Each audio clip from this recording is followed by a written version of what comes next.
Mabuhay! I'm Will. And I'm James. This is our recap for The Amazing Race 32, Episode 11. We're going to talk about the first ever city sprint around Manila. And how it felt to hear Phil say we would be one of the 3 teams racing to the finish line. We're very fortunate to have been to the Philippines 2 times before going on the Amazing Race. And when we read the clue leaving Cambodia to go to the Philippines, we were super excited because it was a country that we've been to before, and we just love the Philippines a lot. I think super excited, though, is an understatement. Like, we were over the top excited. We love the Philippines. Mabuhay, let's go. And I think it's because Manila, we've been to that city before together, and to know that we would be experiencing it in a complete different way on The Amazing Race was amazing. Pun intended. The Philippines was the first international country or international trip that James and I took together. And so it had a lot of significance in our relationship because we were there for a week and a half the first time. And so it was like a big moment in our relationship to be able to travel abroad together. And so we got to do it on The Amazing Race, and it was great. And I think it's safe to say that, like, the Philippines will forever hold a special place in our heart now, even more so. Yes. So the clue at the start of the leg told us we would be going to the Philippines, but it was also worded very differently than what we were used to. It said that we would be finding Phil at Lapu-Lapu Circle. And typically, like, when you read that, you automatically think, what curveballs, what twists are coming our way? When we arrive in Manila, we all get into this jeepney, which is like a mini bus that doesn't have windows. It's all open. It's very squished. And the teams that remained, we're all very tall. And Hung is 5'0", we know. But all the rest of us are crammed into this jeepney, and we take like a 30-minute ride from the airport to Rizal Park, where that's Lapu-Lapu Circle. And we're just all like, you know, having a good time, squished, because it's just very cramped quarters. It was more so entertaining than anything. Just like trying to see everyone kind of position themselves to get comfortable. I think there was definitely a little bit of nerves, though, too.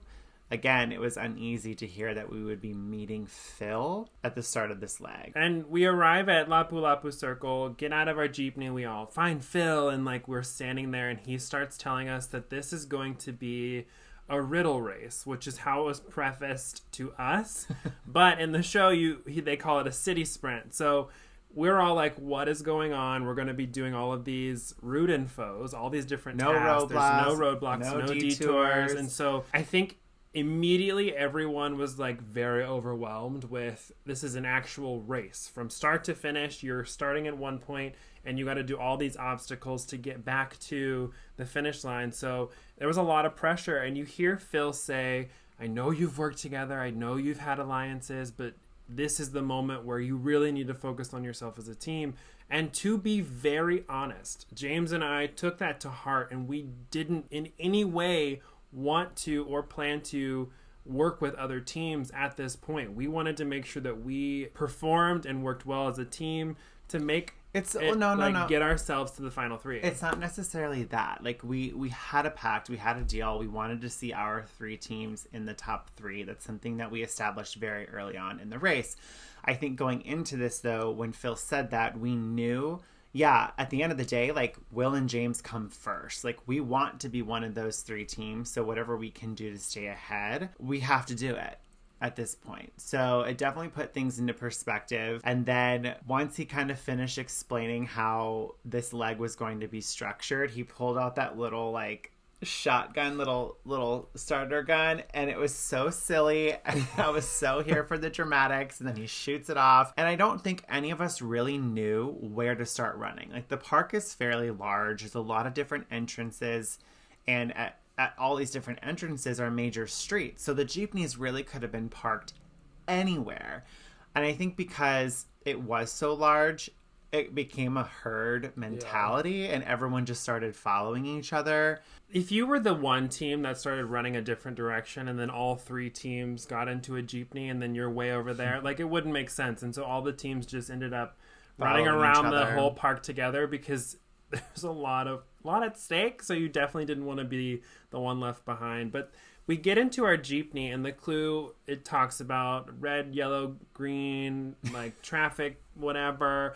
You automatically think, okay, it's at a stoplight. It could be like a traffic cop, could be a police officer. And the jeepney knew where to go. We didn't have to navigate. We didn't have to do anything. We just had to ride in the jeepney and stick out our hands to get the next clue, but to look for whoever was going to give it to us so that we could get it from them. And so the jeepney definitely knew where we were going, but we didn't, which is why you can see all of the teams like peeking their heads out of the jeepney. It's just to make sure that you can have a great view of your surroundings. But traffic was dense, a lot of things happening, cars merging. So you really had to make sure you were focused to be able to see when that traffic guy would pop up. All 4 of the jeepneys were kind of shifting in placements and like going from first to fourth to third to all kinds of different shifting because traffic in different lanes would move. And so that ride itself was probably 30-ish minutes. It was a long it was definitely a time long. to go from the park, and then the intersection was right outside of the Mall of Asia.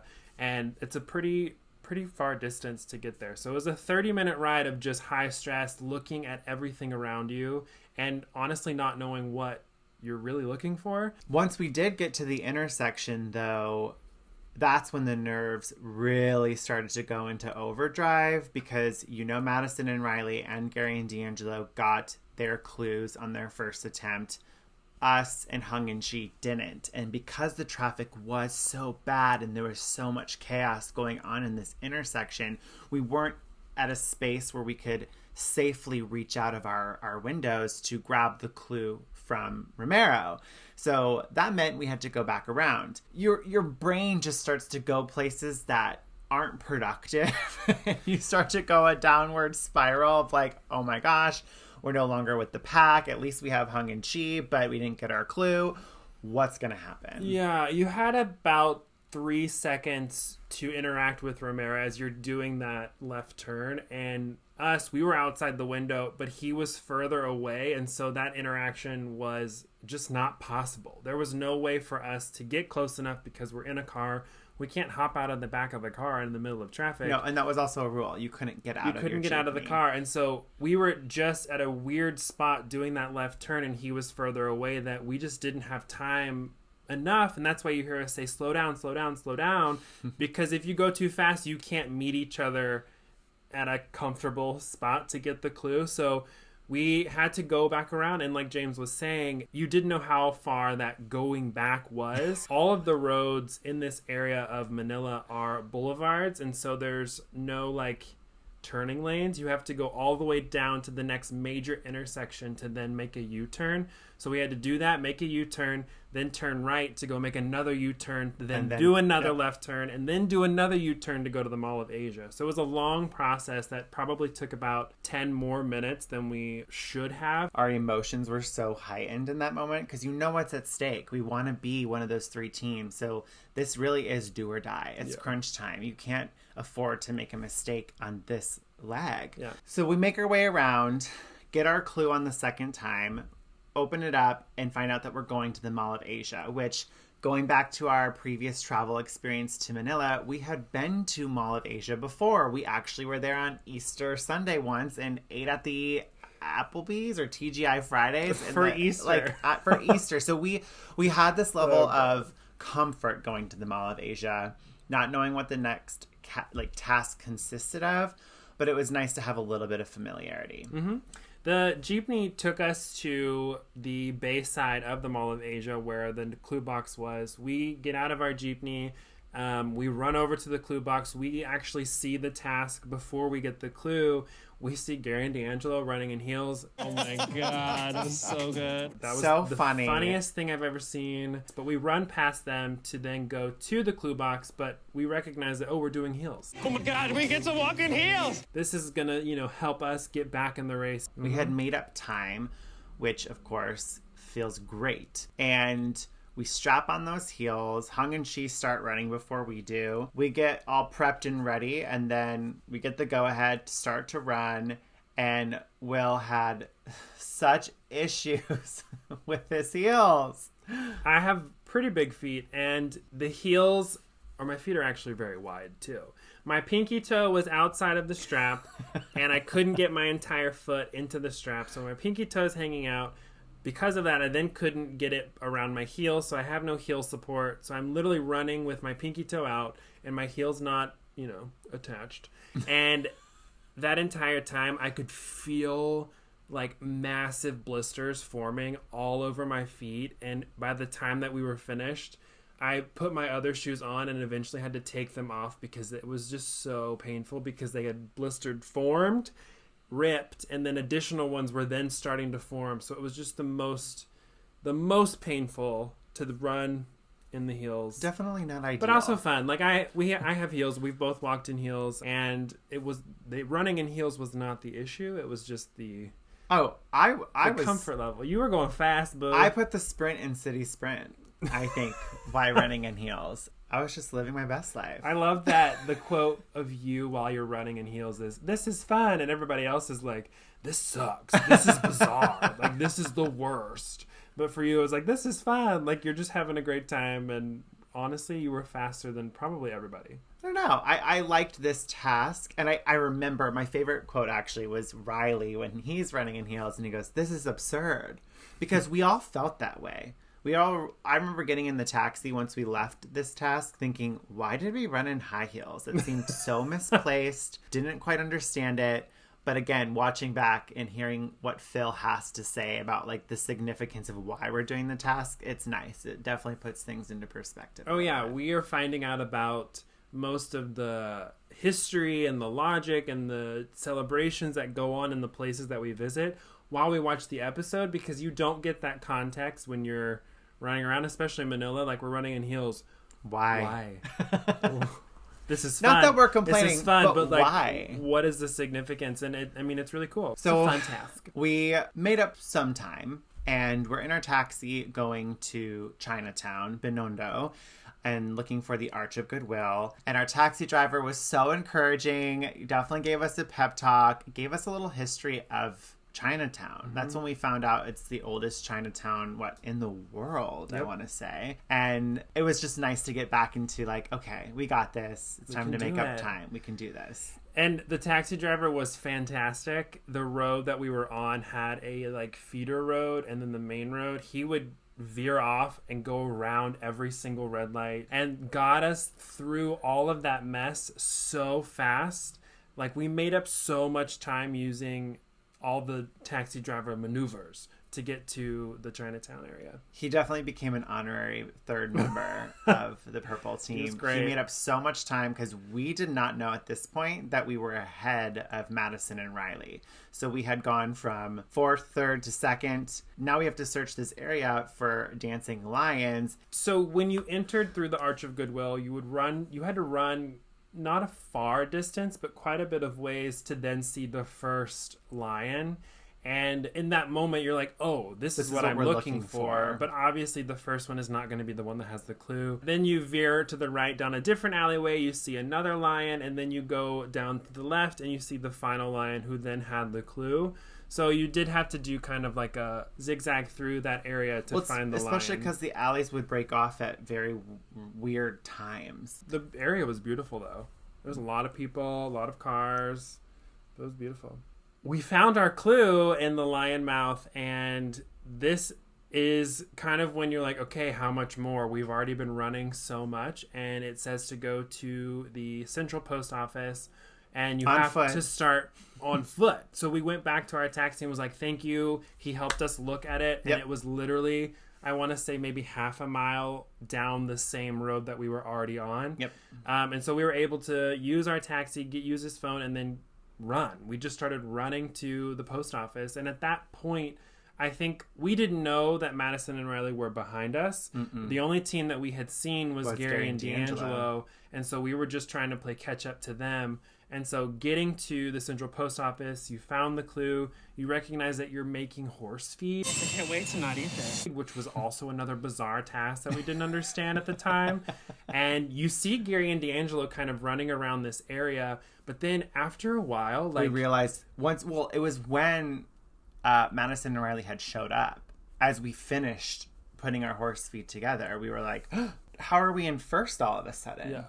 I will say what they didn't show is when Will and I were in this area trying to grab all the horse feed, we ran.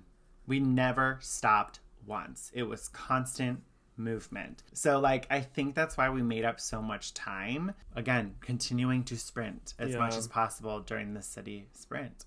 And then we found out that there was another task. Like there was another thing that we'd have to be doing, and we had already done so much, it felt like, that we then found somebody with another phone to look at where the Meehan Gardens Which were. wasn't too far, but it was also far. crazy traffic. And there was not a lot of... You had to cross a massive highway. There was not a lot of great crosswalk options to really get there. So it was kind of like playing Frogger at this point in a very safe and methodical way. But when you read in the clue that it's more running, you're like, oh my gosh. Phil was not messing around. Yeah, we get to the Meehan Garden and we found the clue in this really cool music box, clue box. Like, it was really cool. Loved that. I thought it was really cool because all the other ones are just like the standard Amazing Race clue boxes, but this one was like unique. And we open it and you have to listen to the band play 4 songs that you have heard on the race course and then match the flags with the music in the order that you heard them on the race, not the order that the band played them. And so immediately we listen to their performance. You hear the 4 songs. You kind of get a sense that there's 2 that are very well, like they're well known. The Deo song and then the circus song. Like those were the easiest 2 to recognize. But I think it was also kind of like we're doing a memory task on the penultimate leg. Yeah. Like usually you think that would be in the finale. So that's when you're like, okay, you really have to like be on top of your A game right now. We assumed that after this, because it was a memory task to reflect back on everything we had done to get to that point, you knew a pit stop was right after this. So the pressure definitely started to like really kick in. And we heard the set of music, and like Will said, we knew 2 right off the bat. Paraguay was one I think we were about 60-40 on. Yeah. We thought we knew it was Paraguay, wasn't necessarily sold on the idea. The 4th one, though, Paris, was beyond infuriating. And it was because if you think back to the Paris episode, you see a string quartet? Mm-hmm. They're playing music, but I could not remember that there was music there whatsoever. I did not know. Nobody did. None of us did. I think a lot of that being because some of us were in and out at that roadblock. We weren't in the space long enough to really hear the song through its entirety. That's why it made it almost impossible for us to figure out. They just weren't playing it for a portion of you being there. I think in theory this task was great. But when you think about all the songs that were ultimately in this lineup, Deo, Will and I were both there. Mm-hmm. I could hear him. I could see him performing the song. No brainer. Columbia, Madison and I were at the bottom cheering on Riley and Will while that song is literally on repeat. Never stopped. We're in that space long enough to know the music. Paraguay, same thing. You had to sit there and watch the children play that song before you got your next clue. Yep. My only argument with the Paris one, again, is I'm the one doing the roadblock. Will didn't do the roadblock in Paris. He was in a completely different room, so he didn't even know that there was music. But because I wasn't at that roadblock long enough to figure that one out, it was the first country we ruled out. None of us thought Paris was the answer. Yeah, all 4 of the teams when we were all in Paris, every single one, if you go back to that first roadblock on that episode, everybody either got it on their first or second try, and so that means you were there for less than 5 minutes. No, less than 10, but yes. You were there between 5 and 10. Like, you were there for such a short amount of time that it was a blur. Like, you weren't there for long enough to recognize anything besides the paintings and the people. And then to put more into perspective, Manaus, that was a no-brainer. There was no music on the Brazil leg at all. So check that off our list. Then when you go down the line, Berlin, we are in the Teledisco together. Mm-hmm. That could have easily been an option. Kazakhstan, when you're at the pit stop, there were performers dancing to music. You go to India, you're at the pit stop, and those guys were playing drums. So the only options that I think all of us kept trying, if you really look at how many sequences we were doing, Kazakhstan and India and Germany always came up. Yeah. Paris was hit or miss. Like, we all had to find the instrument boxes from inside of the car, which also took a long time because you'd have decoys. You'd have the Paris flag, which is red, white, and blue, but you have it in a different order or like in different combinations of flags to where you could have the wrong flag. And so you had to find the right ones first. And that took a good 20, 30 minutes to get all the flags from all the countries. And then you kind of like hoard them in your own area so that no other team will take them from you. And I think when we were there, Madison and Riley were there with us, and Madison looked at me and was like, "Do you want to work together on this?" And I said, I don't want to. Like, I don't want to yet. Like, because it's one of those things where you want to try to figure it out on your own just so you can maintain a lead to some extent, not knowing what's after this, even though we kind of assumed it was a pit stop. But yeah, Will said no at first. We didn't want to work. I don't think any of us wanted to work together in that moment. I don't think anyone had intentions of like, let's... Right, and we all knew that if it was life or death to make it to the final three, and that you kind of have to just get there. It's us, the Beards, and then eventually Gary and D'Angelo show up. So we also know that, like, oh shoot, like if they figure it out, we're not gonna be in the final three. So as you see, what ultimately pans out is time after time after time, nobody was getting it. So much so that's when we finally were like, we have to work together. There's no other option. Riley pulls out his notebook. He starts putting all these different sequences together to help us try to narrow it down. Even then, nothing seemed to be working. So we took a minute to ourselves. Yeah, we read Will our pulled clue. out his clue. In the order they were played on the race. Read your clue. Classic. We were doing it wrong the entire time. So what happens is I read the clue. We then gather a guess, still not knowing what the answer is, even though we know the order is what we were messing up. We had three out of the go four. to the line, which Hung and Chi were in front of us, and she comes up to us and says, I reread the clue, and we're like, yes, we did too. Like, we know the order's wrong. Hung and Chi make a guess. It is still wrong. They go back to the end of the line, and then that's when, like, we all inform, or Hung informs Madison and Riley, like, this order is wrong. So we're still guessing, even though we figured out that the order was wrong. Granted, if we would have known that earlier, all those permutations would have allowed us to figure out the right answer. But because Paris was like, nobody had a clue that was the correct answer, like, it didn't really, we were still guessing at that point, and so it just mattered who was going to have the right guess first among the three teams. We talked with Hung and Chi, but Hung and Chi also talked to the Beard. Yeah. So it wasn't that much longer after we read our clue, because Madison and Riley were in line to go reveal their instrument cases, and they just happened to have all the right countries. ones. So because of the information Hung gave them, they were able to put them in the correct order, got the go-ahead, and that's when they ran around, told us it is Paris. And I think we were just like, what? Yeah. Okay. And we also, like, as like Hung and Chi and us, we also knew what Madison and Riley were guessing, because we had all, like, kind of been on the same page of, like, we're trying these different options.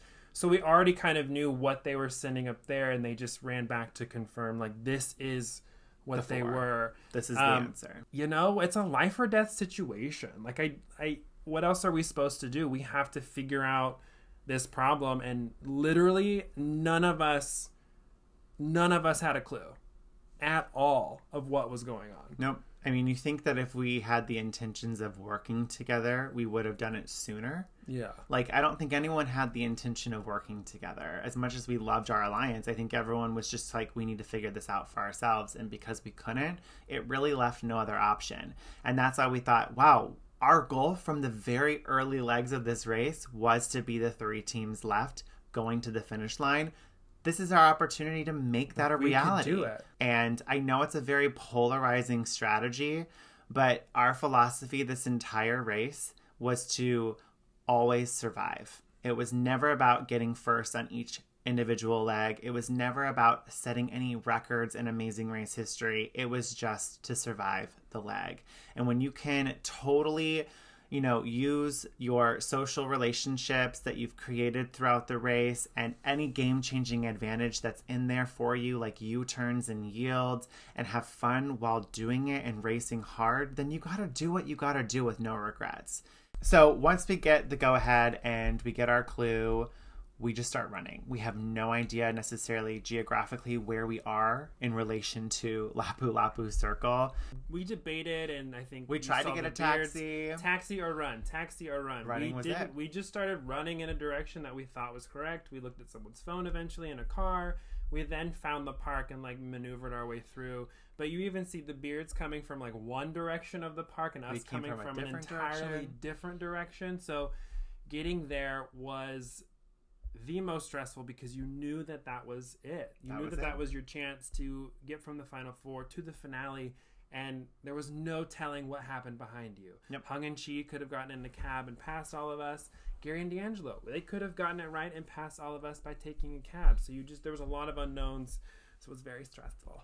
I just remember running into the park. Will's blisters are a challenge for you. Your shoes are falling off. You're starting to get emotional. I'm starting to get emotional. And we run up to the pit stop, and Madison and Riley run out to us. They give us big hugs. They say, we did it. We did it.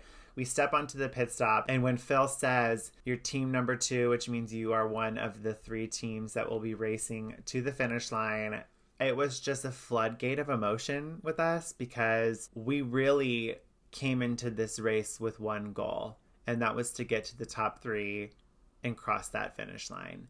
And to know that that is now becoming a reality, I don't know. It was just so out of body to hear Phil say those words when I've dreamt of that moment for so long. It was just like a great moment because we had worked so closely with the Beards in a lot of different ways. And we always knew we wanted to work with Hung and Chi as well. And when they came running in, it felt like a moment of completion because when we all talked, there was a moment in Paris, the train station before we left for Berlin. Our 3 teams gathered together, said to each other, are we going to do this? Are we going to be the final 3 teams? Like, let's commit to this now. And all 3 of us put our hands in the middle and said, we're going to do this. We will be the final 3 teams at the end. And I think there's something to be said about loyalty and that mutual respect with your competition in a competition that doesn't go unnoticed in this moment. Like, we really stuck to what we said we were going to do. There's a 3.5-minute bonus clip on the Amazing Race YouTube channel. I know they shared it on their Twitter and Facebook pages as well, of all of us talking about what it really meant to all of us. That is just a moment that I will forever cherish. Oh, yeah. And it's not because of everybody who's been eliminated. That has nothing to do with it. It's just like going into that finale of these 3 teams, we could care less who wins because there was just this massive level of respect for each of the 3 teams. Like, we all respected each other so much as humans, as racers, as just people who had kind of helped and not helped and been there for each other and raced around the world together. So all that respect was just like pouring out in tears and just happiness because we had all worked really hard to get to the final 3.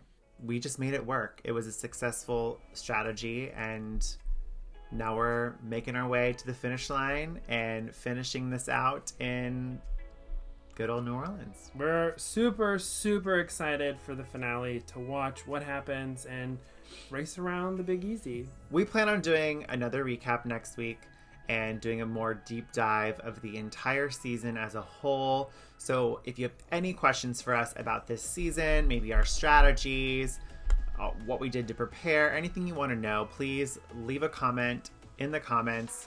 We would love to answer them. Thank you so much for watching. Feel free to follow us on Instagram at It's Will and James, or mine is at Where's Wallington, and then on Twitter at James Wallington. And I'm at William Jardell on all platforms. And I can't believe this is all coming to an end. 2 years later. Yay! See you in New Orleans.